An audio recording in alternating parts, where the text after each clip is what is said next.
Hi ಎಲ್ಲರಿಗೂ. ನಮ್ಮ ಬಾಡಿಗೆ ಬ್ರೇಕ್ಫಾಸ್ಟ್ ತುಂಬಾ ಇಂಪಾರ್ಟೆಂಟ್ ಅಲ್ವಾ? ಬ್ರೇಕ್ಫಾಸ್ಟ್ ಯಾವತ್ತೂ ಸ್ಕಿಪ್ ಮಾಡ್ಲಿಕ್ಕೆ ಹೋಗಬೇಡಿ. ಮೊದಲಿನ ಕಾಲದಲ್ಲಿ ಹೇಳಿರೋ ಥರ ಬ್ರೇಕ್ಫಾಸ್ಟ್ ಯಾವಾಗಲೂ ಕಿಂಗ್ ಥರ ತಿನ್ನಬೇಕು, ಮಧ್ಯಾಹ್ನದ ಲಂಚ್ ಕ್ವೀನ್ ಥರ ತಿನ್ನಬೇಕಂತೆ, ಆಮೇಲೆ ನೈಟಿದು ಡಿನ್ನರ್ ಸ್ಲೇವ್ ಥರ ತಿನ್ನಬೇಕು. ಅದನ್ನು ಈಗಿನ ಕಾಲದವರು ಫಾಲೋ ಮಾಡ್ಕೊಂಡು ಬರ್ತಾ ಇದ್ದಾರೆ. ತುಂಬಾ ಇಂಪಾರ್ಟೆಂಟ್ ಅದು. ಆಮೇಲೆ ನಾವು ಏನು ಬ್ರೇಕ್ಫಾಸ್ಟ್ ತಿಂತೀವಿ ಅಥವಾ ಏನು ಮೀಲ್ನ ತಿಂತೀವಿ ಅದು ತುಂಬಾ ಇಂಪಾರ್ಟೆಂಟ್. ಬ್ಯಾಲೆನ್ಸ್ಡ್ ಆಗಿರುವಂಥ ಮೀಲ್ ತಿನ್ನೋದು ತುಂಬಾ ಇಂಪಾರ್ಟೆಂಟ್. ಸೊ ಹಾಗಾಗಿ ನಾನು ಡೇ 1 ಡೇ 30 ತನಕ ನನ್ನ ಬ್ರೇಕ್ಫಾಸ್ಟ್ ಪ್ಲೇಟ್ನ ಬ್ಯಾಲೆನ್ಸ್ಡ್ ಆಗಿರುವಂಥ ಬ್ರೇಕ್ಫಾಸ್ಟ್ ಪ್ಲೇಟ್ ಸೀರೀಸ್ದು ವಿಡಿಯೋನ ನನ್ನ ಚಾನಲಲ್ಲಿ ಪೋಸ್ಟ್ ಮಾಡ್ತಾ ಇರ್ತೀನಿ. ಸೊ ನನ್ನ ಚಾನಲನ್ನು ಸಬ್ಸ್ಕ್ರೈಬ್ ಮಾಡಿಲ್ಲ ಅಂದರೆ ದಯವಿಟ್ಟು ಸಬ್ಸ್ಕ್ರೈಬ್ ಮಾಡಿ, ಆಮೇಲೆ ಬೆಲ್ ಐಕನ್ನ ಪ್ರೆಸ್ ಮಾಡಿ. ಬೆಲ್ ಐಕನ್ ಪ್ರೆಸ್ ಇರೋದ್ರಿಂದ ನಾನು ವಿಡಿಯೋ ಹಾಕಿದ ತಕ್ಷಣ ನಿಮಗೆ ನೋಟಿಫಿಕೇಶನ್ ಬರುತ್ತೆ. ಸೊ ಇಲ್ಲಿ ನಾನು ಡೇ 1 ಬ್ರೇಕ್ಫಾಸ್ಟ್ ಪ್ಲೇಟ್ನ ತೋರಿಸ್ತಾ ಇದ್ದೀನಿ. ಇದರಲ್ಲಿ ಎಲ್ಲಾನು ಇನ್ಕ್ಲೂಡೆಡ್ ಇದೆ. ಪ್ರೋಟೀನ್ ಆಗಿರ್ಬೋದು, ಕಾರ್ಬ್ಸ್ ಆಗಿರ್ಬೋದು, ಫೈಬರ್ ಆಗಿರ್ಬೋದು, ಹೆಲ್ದಿ ಫ್ಯಾಟ್ಸ್ ಆಗಿರ್ಬೋದು, ಎಲ್ಲಾನು ಇನ್ಕ್ಲೂಡೆಡ್ ಇದೆ ಅಲ್ವಾ? ಸೊ ಯಾವತ್ತೂ ನೀವು ತಿನ್ನುವಾಗ ಬ್ಯಾಲೆನ್ಸ್ಡ್ ಆಗಿರುವಂಥ ಮೀಲ್ ತಿನ್ನೋದು ತುಂಬಾ ಇಂಪಾರ್ಟೆಂಟ್. ಸೊ ನಾನಿವತ್ತು ಈ ವಿಡಿಯೋದಲ್ಲಿ ನಿಮಗೆ ಹೆಲ್ದಿ ಆಗಿರುವಂಥ ಬೇಳೆ ಮತ್ತು ಅಕ್ಕಿಯನ್ನು ಬಳಸಿ ಮಾಡುವಂಥ ಪೊಂಗಲ್ ರೆಸಿಪಿಯನ್ನು ಹೇಗೆ ಮಾಡೋದಂತ ಈ ವಿಡಿಯೋದಲ್ಲಿ ನಿಮಗೆ ತೋರಿಸ್ತೀನಿ.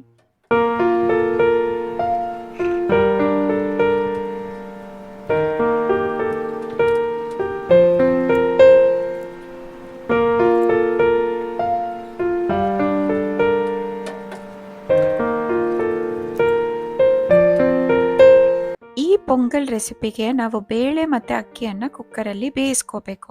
ಇಲ್ಲಿ ನಾನು 1 ಕಪ್ಪಿನಷ್ಟು ಮೂಂಗ್ ದಾಲನ್ನು ತಗೊಂಡಿದ್ದೀನಿ.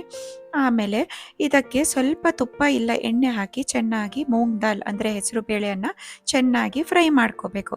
ನಂದು ತುಪ್ಪ ಹಾಕಿರೋ ವಿಡಿಯೋ ಕ್ಲಿಪ್ಪಿಂಗ್ ಮಿಸ್ ಆಗಿದೆ, ಹಾಗಾಗಿ ನಿಮಗೆ ಹೇಳ್ತಾ ಇದ್ದೀನಿ ವಿಡಿಯೋದಲ್ಲಿ. ಇದು ಒಂಚೂರು ಕಂದು ಬಣ್ಣ ಬರೋ ತನಕ ಫ್ರೈ ಮಾಡ್ಕೋಬೇಕು. 2 ನಿಮಿಷ ಆದರೂ ಚೆನ್ನಾಗಿ ಫ್ರೈ ಮಾಡ್ಕೊಳ್ಳಿ. ಆಮೇಲೆ ಇದಕ್ಕೆ 1 ಕಪ್ಪಿನಷ್ಟು ಅಕ್ಕಿಯನ್ನು ಹಾಕಬೇಕು. ದೋಸೆ ಅಕ್ಕಿ ಆದರೂ ಆಗುತ್ತೆ, ಇಲ್ಲ ಸೋನಾ ಮಸೂರಿ ಅಕ್ಕಿ ಆದರೂ ಆಗುತ್ತೆ. 1 ಕಪ್ಪಿನಷ್ಟು ಹಾಕ್ಕೊಳ್ಳಿ. ಇದಕ್ಕೆ ಪ್ರಪೋರ್ಷನ್ ಯಾವಾಗಲೂ ನೀವು 1 ಕಪ್ ಬೇಳೆ ತಗೊಂಡ್ರೆ 1 ಕಪ್ ಅಕ್ಕಿ ತಗೋಬೇಕು. ಅರ್ಧ ಕಪ್ಪಿನಷ್ಟು ಬೇಳೆ ತಗೊಂಡ್ರೆ ಅರ್ಧ ಕಪ್ಪಿನಷ್ಟು ಅಕ್ಕಿ. ಸೊ ಸರಿಯಾಗಿರುವಂಥ ಪ್ರಮಾಣ. ಇದಕ್ಕೆ ನಾನು 5 ಕಪ್ಪಿನಷ್ಟು ಚೆನ್ನಾಗಿ ತೊಳೆದ ಮೇಲೆ ಬೇಳೆ ಮತ್ತು ಅಕ್ಕಿಯನ್ನು ಚೆನ್ನಾಗಿ ತೊಳೆದ ಮೇಲೆ 5 ಕಪ್ಪಿನಷ್ಟು ನೀರನ್ನು ಹಾಕೋಬೇಕು. ಈಗ ನೋಡಿ ಗ್ಯಾಸ್ ಫ್ಲೇಮ್ ಆಫ್ ಇದೆ. ಈಗ ನಾನು ಚೆನ್ನಾಗಿ ಮಿಕ್ಸ್ ಮಾಡಿಕೊಂಡು ಆಮೇಲೆ ಗ್ಯಾಸ್ ಫ್ಲೇಮ್ನ ಆನ್ ಮಾಡಿ ಉಪ್ಪು ಸ್ವಲ್ಪ ರುಚಿಗೆ ತಕ್ಕಷ್ಟು ಹಾಕ್ಕೊಂಡಿದ್ದೀನಿ. ಆಮೇಲೆ ಇದನ್ನು ನಾವು ವಿಸಿಲ್ ಕೂಗಿಸ್ಬೇಕು. ಯಾವಾಗಲೂ ಟಿಪ್ ನಂಬರ್ 1 ಅಂತ ಹಾಕಿದ್ದೀನಿ. ಯಾಕಂದರೆ ಯಾವಾಗಲೂ ಒಂದು ಮೇನ್ ಟಿಪ್ ಏನಂದರೆ, ನೀವು ಕುಕ್ಕರ್ ಮುಚ್ಚಳನ ಯಾವಾಗ ಮುಚ್ಚಬೇಕಂದ್ರೆ ನೀರು ಚೆನ್ನಾಗಿ ಕುದಿ ಬಂದಮೇಲೆ ಕುಕ್ಕರ್ ಮುಚ್ಚಳ ಮುಚ್ಚಬೇಕು. ನೀವು ಪೊಂಗಲ್ಗಾಗಿರ್ಬೋದು, ಇಲ್ಲ ಬಿರಿಯಾನಿಗೆ, ಇಲ್ಲ ಪುಲಾವ್ಗಾದ್ರೂ ಅದೇ ಮೆಥಡು. ಈಗ ನಾನು 5 whistle medium to high flame ತೆಗ್ದಿದ್ದೀನಿ. ಒಮ್ಮೆ ಪ್ರೆಷರ್ ಎಲ್ಲ ರಿಲೀಸ್ ಆದಮೇಲೆ ನಾವು ಕುಕ್ಕರ್ ಮುಚ್ಚಳನ ಓಪನ್ ಮಾಡಬೇಕು. ಆಮೇಲೆ ನಾವು ಇದನ್ನು ಚೆನ್ನಾಗಿ ಸ್ಮ್ಯಾಶ್ ಮಾಡಬೇಕು. ಈ ಥರ ಬಿಸಿಯಲ್ಲಿನೇ ನೀವು ಇದನ್ನು ಚೆನ್ನಾಗಿ ಸ್ಮ್ಯಾಶ್ ಮಾಡ್ಕೊಳ್ಳಿ. ಇದು 2ನೇ ಟಿಪ್ಪು. ಯಾವಾಗಲೂ ಬಿಸಿಯಲ್ಲಿರುವಾಗ ನೀವು ಸ್ಮ್ಯಾಶ್ ಮಾಡಿಕೊಂಡ್ರೆ ಬೇಗನೆ ಇದು ಚೆನ್ನಾಗಿ ಸ್ಮ್ಯಾಶ್ ಆಗುತ್ತೆ.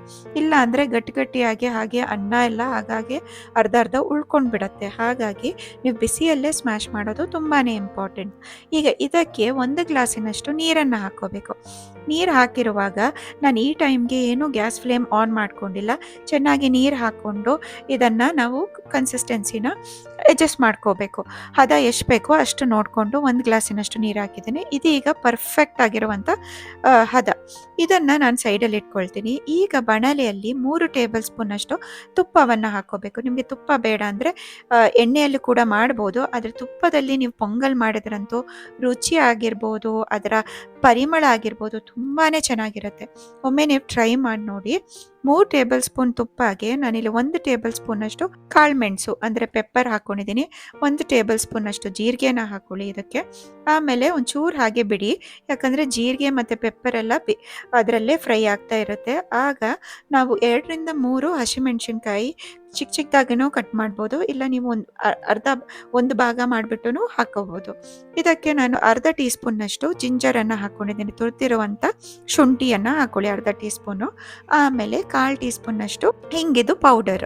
ಇದನ್ನು ಹಾಕಿ ಅರ್ಧ ಟೀ ಸ್ಪೂನ್ ಅರಿಶಿನ ಪೌಡರ್ ಹಾಕಿಬಿಟ್ಟು ಕರಿಬೇವು ಫ್ರೆಶ್ ಆಗಿರುವಂಥದ್ದು ಹಾಕಬೇಕು ಇದಕ್ಕೆ. ಯಾವಾಗಲೂ ಪೊಂಗಲ್ ರೆಸಿಪಿ ಮಾಡುವಾಗ ಕರಿಬೇವು ತುಂಬಾ ಫ್ರೆಶ್ ಆಗಿರಬೇಕು, ತುಂಬ ಚೆನ್ನಾಗಿ ಬರುತ್ತೆ ನಿಮ್ಮ ಪೊಂಗಲ್ ರೆಸಿಪಿ. ಈಗ ನೋಡಿ ಚೆನ್ನಾಗಿ ಫ್ರೈ ಮಾಡ್ಕೊಂಡಿದ್ದೀನಿ ಸ್ವಲ್ಪ ಹೊತ್ತು. ಆಮೇಲೆ ಗೋಡಂಬಿಯನ್ನು ಹಾಕ್ಕೊಳ್ತಾ ಇದ್ದೀನಿ. 1 ಟೇಬಲ್ ಸ್ಪೂನಷ್ಟು ಗೋಡಂಬಿಯನ್ನು ಹಾಕ್ಕೊಂಡು ಇದನ್ನು ಕಂದು ಬಣ್ಣ ಬರೋ ತನಕ ಚೆನ್ನಾಗಿ ಈ ಥರ ಫ್ರೈ ಮಾಡ್ಕೊಳ್ಳಿ. ಇದೀಗ ಚೆನ್ನಾಗಿ ಫ್ರೈ ಆದಮೇಲೆ ಕಂದು ಬಣ್ಣ ಬಂದ ಮೇಲೆ ನಾವು ಇದಕ್ಕೆ ಬೇಯಿಸಿಟ್ಟಿರುವ ಬೇಳೆ ಮತ್ತು ಅಕ್ಕಿಯನ್ನು ಕುಕ್ಕರಿಂದ ಇದು ಪಾತ್ರೆಗೆ ಹಾಕ್ಕೊಳ್ಬೇಕು. ಈ ಪೊಂಗಲ್ ಮಾಡುವಾಗ ಲೋ ಫ್ಲೇಮಲ್ಲೇ ಇರಬೇಕು ಗ್ಯಾಸು. ಹೈ ಫ್ಲೇಮ್ ಆಗಲಿ ಮೀಡಿಯಮ್ ಫ್ಲೇಮ್ ಆಗಲಿ ಮಾಡಲಿಕ್ಕೆ ಹೋಗಬೇಡಿ. ಲೋ ಫ್ಲೇಮಲ್ಲಿ ನೀಟಾಗಿ ಬೆಂದರೆ ಆಯಿತು. ಯಾಕಂದರೆ ಇದು ಆಲ್ರೆಡಿ ಬೆಂದಿರುವಂಥ ಬೇಳೆ ಮತ್ತು ಅಕ್ಕಿ ಅಲ್ವಾ, ಹಾಗಾಗಿ ಲೋ ಫ್ಲೇಮಲ್ಲಿ ಚೆನ್ನಾಗಿ ಇದನ್ನು ಒಂದು ರೌಂಡ್ ಮಿಕ್ಸ್ ಮಾಡಿಕೊಂಡು ಸ್ಪೈಸಸ್ ಎಲ್ಲ ಚೆನ್ನಾಗಿ ಫ್ರೈ ಆದಮೇಲೆ ಬೇಳೆಯನ್ನು ಹಾಕ್ಕೊಳ್ಳಿ, ಇಲ್ಲಾಂದರೆ ಹಸಿ ವಾಸನೆ ಇರುತ್ತೆ. ಹಾಗಾಗಿ ಸ್ಪೈಸಸ್ನ ಫ್ರೈ ಆದಮೇಲೆ ಹಾಕ್ಕೊಂಡು ಸ್ವಲ್ಪ ರುಚಿಗೆ ತಕ್ಕಷ್ಟು ಉಪ್ಪು, ಎಷ್ಟು ಉಪ್ಪು ಬೇಕೋ ಅಷ್ಟು ಉಪ್ಪು ಹಾಕಿ, ಆಮೇಲೆ ನೀರೇನಾದರೂ ಬೇಕಿದ್ದರೆ ಅದು ಹಾಕಿ ಸ್ವಲ್ಪ ಕನ್ಸಿಸ್ಟೆನ್ಸಿನ ಅಡ್ಜಸ್ಟ್ ಮಾಡ್ಕೊಳ್ಳಿ. ತುಂಬಾ ದಪ್ಪ ಅಂತ ಅನಿಸ್ತಾ ಇತ್ತು, ಹಾಗಾಗಿ ನಾನು ಒಂಚೂರು ನೀರು ಹಾಕಿದ್ದೀನಿ. ಇದನ್ನು ಚೆನ್ನಾಗಿ ಮಿಕ್ಸ್ ಮಾಡಿಕೊಂಡು ಒಂದು ರೌಂಡ್ ಚೆನ್ನಾಗಿ ಮಿಕ್ಸ್ ಆದಮೇಲೆ ಇದನ್ನು ನಾವು ಕವರ್ ಮಾಡಿಬಿಟ್ಟು 1 ನಿಮಿಷ ಲೋ ಫ್ಲೇಮಲ್ಲಿ ಇದನ್ನು ನಾವು ಬೇಯಿಸ್ಕೋಬೇಕು. ಕವರ್ ಮಾಡಿ ಬೇಯಿಸಿ ಆದಮೇಲೆ ನಾವಿದಕ್ಕೆ ಮೇಲಿಂದ ಒಂಚೂರು 1-2 ಟೇಬಲ್ ಸ್ಪೂನಷ್ಟು ತುಪ್ಪವನ್ನು ಹಾಕ್ಕೊಳ್ಬೇಕು. ತುಪ್ಪ ಯಾಕೆ ಹಾಕಬೇಕಂದ್ರೆ ಲಾಸ್ಟಿಗೆ ಆ ಫ್ಲೇವರ್ ಆಗಲಿ ಅದರ ಸ್ಮೆಲ್ ತುಂಬ ಚೆನ್ನಾಗಿರುತ್ತೆ. ನೀವು ಮೇಲಿಂದ ಒಂದು ರೌಂಡ್ ತುಪ್ಪ ಹಾಕಿದ್ರೆ ಎಲ್ಲ ಬೆಂದಮೇಲೆ 1 ಟೇಬಲ್ ಸ್ಪೂನಷ್ಟು ಮೇಲಿಂದ ತುಪ್ಪ ಹಾಕ್ಕೊಳ್ಳಿ. ಇದು ನೋಡಿ ಪರ್ಫೆಕ್ಟ್ ಆಗಿರುವಂಥ ಕನ್ಸಿಸ್ಟೆನ್ಸಿ. ನಿಮಗೆ ಒಂದು ವೇಳೆ ಟಿಫಿನ್ ಬಾಕ್ಸಿಗೆ ಇಲ್ಲ ಲಂಚ್ ಬಾಕ್ಸಿಗೆ ಪ್ಯಾಕ್ ಮಾಡ್ಕೋಬೇಕಂದ್ರೆ ಒಂಚೂರು ಇದಕ್ಕಿಂತ ನೀರು ಮಾಡ್ಕೊಳ್ಳಿ. ಯಾಕಂದರೆ ಬೇಳೆ ಯಾವಾಗಲೂ ದಪ್ಪ ಆಗಿಬಿಡುತ್ತೆ. ನೀವು ತಣ್ಣಗಾದ್ಮೇಲೆ ಬೇಳೆ ಪೊಂಗಲ್ ತಣ್ಣಗಾದ್ಮೇಲೆ ಬೇಳೆ ದಪ್ಪ ಆಗುತ್ತೆ. ಹಾಗಾಗಿ ಒಂಚೂರು ನೀರು ಮಾಡಿಕೊಂಡು ಟಿಫಿನ್ ಬಾಕ್ಸ್ ಇಲ್ಲ ಲಂಚ್ ಬಾಕ್ಸಿಗೆ ಪ್ಯಾಕ್ ಮಾಡ್ಕೊಳ್ಳಿ.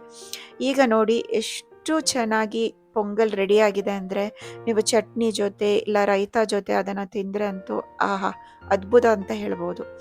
ತುಂಬಾ ಚೆನ್ನಾಗಿ ಬರುತ್ತೆ ಈ ರೆಸಿಪಿ. ಈ ರೆಸಿಪಿಯನ್ನು ಟ್ರೈ ಮಾಡಿ. ಆಮೇಲೆ ನನ್ನ ಡೇ 1 ಡೇ 30 ನನ್ನ ಬ್ರೇಕ್ಫಾಸ್ಟ್ ಪ್ಲೇಟ್ದು ಸೀರೀಸ್ ವಿಡಿಯೋನ ಮಿಸ್ ಮಾಡದೆ ನೋಡಿ. ಯಾಕಂದರೆ ಬ್ಯಾಲೆನ್ಸ್ಡ್ ಆಗಿರುವಂಥ ಬ್ರೇಕ್ಫಾಸ್ಟ್ ಪ್ಲೇಟ್ನ ನಿಮಗೆ ನಾನು ಈ ವಿಡಿಯೋದಲ್ಲಿ ತೋರಿಸಿದ್ದೀನಿ. ಆಮೇಲೆ ಇನ್ನೂ ಬರುವಂಥ ವೀಡಿಯೋಸ್ಗಳಲ್ಲೂ ತೋರಿಸ್ತಿರ್ತೀನಿ. ನಿಮಗೆ ಈ ವಿಡಿಯೋ ಇಷ್ಟ ಆದರೆ ದಯವಿಟ್ಟು like, share and comment. Thank you.